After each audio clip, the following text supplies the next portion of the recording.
Assalamualaikum, perkenalkan nama saya Nilan Sari dari kelas 10A. Ada yang tahu tidak Menteri Kelautan kita siapa?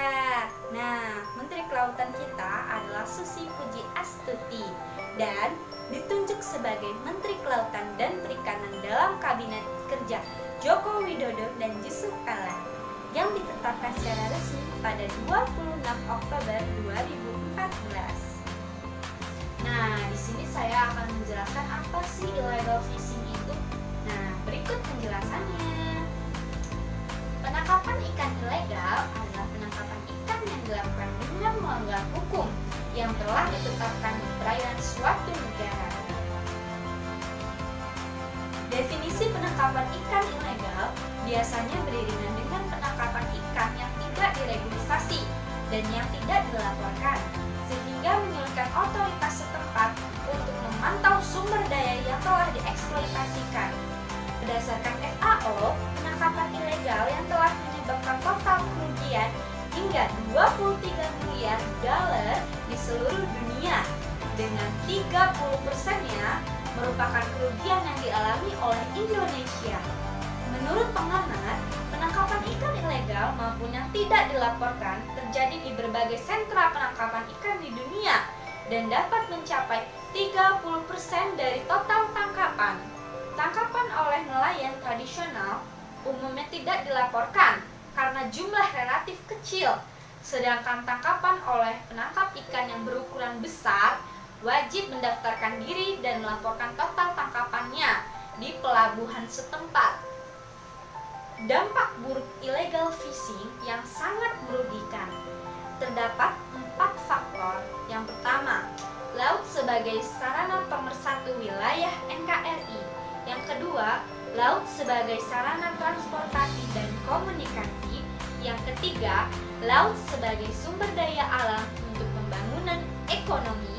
Yang keempat, laut sebagai medium pertahanan untuk proyeksi kekuatan. Dampak buruk illegal fishing yang pertama, adanya stabilitas keamanan, yaitu pelanggaran batas wilayah laut NKRI oleh kapal asing. Yang kedua, ekonomi.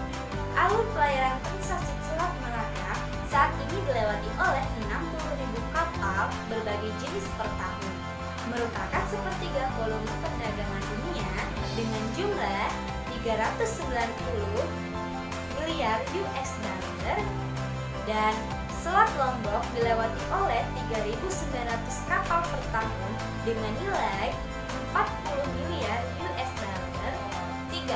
Politik. Permasalahan ini biasanya sedikit dihindari apabila setiap negara mau menjalin kerjasama regional untuk bersama-sama memberantas kegiatan illegal fishing.